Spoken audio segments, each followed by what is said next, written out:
Revolutionary greetings, comrades. We are in the middle of land evictions in Zimbabwe. People that have lived for more than 10, 15, 20 years are being displaced by the Zimbabwean government. We are still studying on what is happening. But we thought it's necessary that we give this background on the land question in Zimbabwe. We all know that at the Lancaster House in 1979, it was resolved or agreed that land distribution was going to happen on a willing seller, willing buyer principle. And that ZANU-PF, even at the negotiations in Lancaster House, was not really interested in the question of land. It was only interested in political power. It was ZAPU that was pushing for land reform program or land distribution to the mass of the people.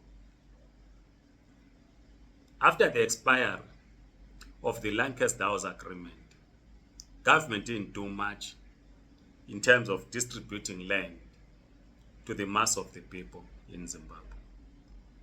In 1996, realizing that the Zimbabwean government had no interest in giving people land, which was stolen from them decades ago. Villagers outside Bulawayo in Matopo and in Maswingo occupied land. The response by the Zimbabwean government was to arrest them. In June 1997, the National Constituent Assembly was established to champion the rewriting of the new constitution. And the NCA draft constitution was clear on the redistribution of land. ZANU-PF government sponsored a parallel process. And in the draft constitution, which was sponsored by ZANU-PF-led government, there was clause to nationalize land. The draft constitution, as we know by now, that it was defeated at a referendum in February 2000. It is at that point that all veterans started to occupy land. But again, there's a background to this. By 1997, there was what was called a War Victims Fund, where the political elite were paying themselves massive amounts or big amounts of money, claiming that they were injured during the war. People were claiming that they were 98% disability, and they wanted to be paid, and indeed they were paid. This, of course, angered the war veterans, who said they never went to war to be compensated. They were engaged in a revolution to dismantle colonialism, not to be compensated. But because the political elite was looting, war veterans then demanded to be compensated. We all remember the unbudgeted payouts that were made to war veterans in 1997, following the confrontation they had with the former President Robert Mugabe at the Heroes Acre in August 1997. So, when the draft constitution gets rejected, or was rejected in 2000, and the war veterans were occupying land, for a genuine land reform program, and the war veterans were very clear that a one family, one farm principle must apply. ZANU-PF, sensing defeat from the newly workers-backed movement for democratic change, which, together with the National Constituent Assembly and other civil society organizations, had campaigned for a no vote in the draft constitution. And the elections were coming in June 2000. ZANU-PF hijacked the land redistribution project by war veterans, it became chaotic. And it was the military that was then directing the distribution of land. People were recycled not in a proper way, haphazardly, because there was no clear plan on the distribution of land.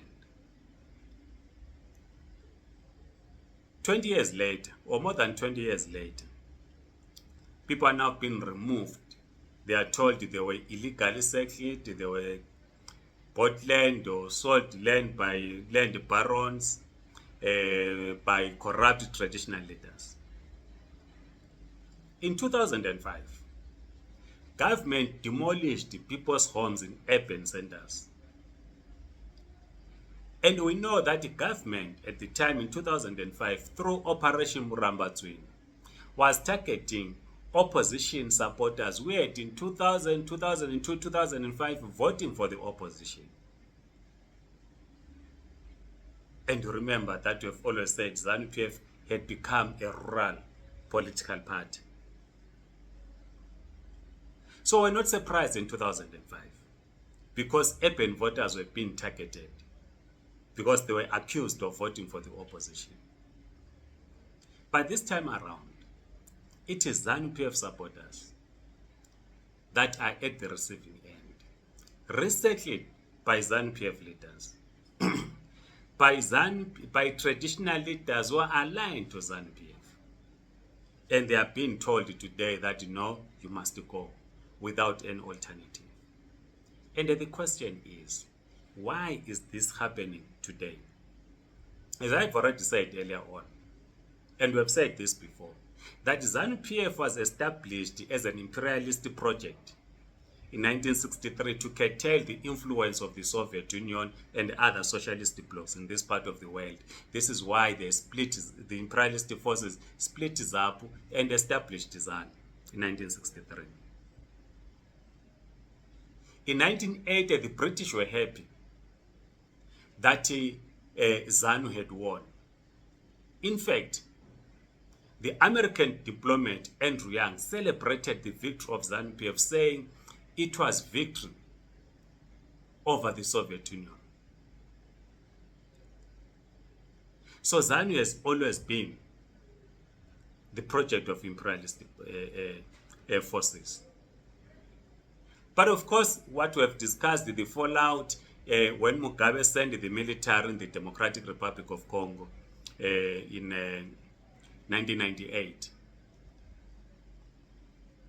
And we know that the British were involved in the Bond military coup of 2017.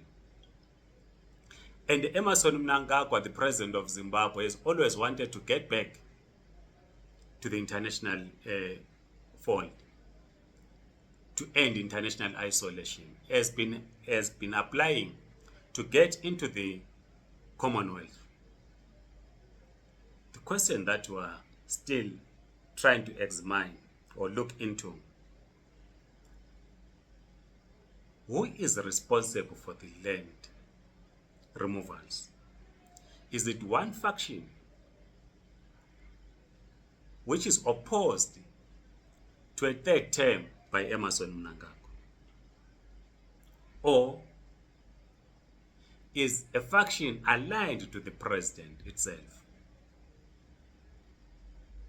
that wants to make way of what is termed international investors, and also as part of ending international isolation, and they readmit Zimbabwe into the Commonwealth, which is an imperialist fold? As we conclude, in the Sahel region, which we have been discussing in this YouTube channel, Mali and others are rejecting French imperialism. Is the ZANU-PF government, led by President Emmerson Mnangagwa, removing people on farms to make way for what is called international investors so that ZANU-PF gets readmitted into the Commonwealth, or Zimbabwe gets readmitted into the Commonwealth. Please share your views. In the next video, we are going to try to expand on these points. Please write in the comment section, like this video, subscribe to this YouTube channel. If you're on TikTok, please do follow us. Otherwise, Amandla Comrades.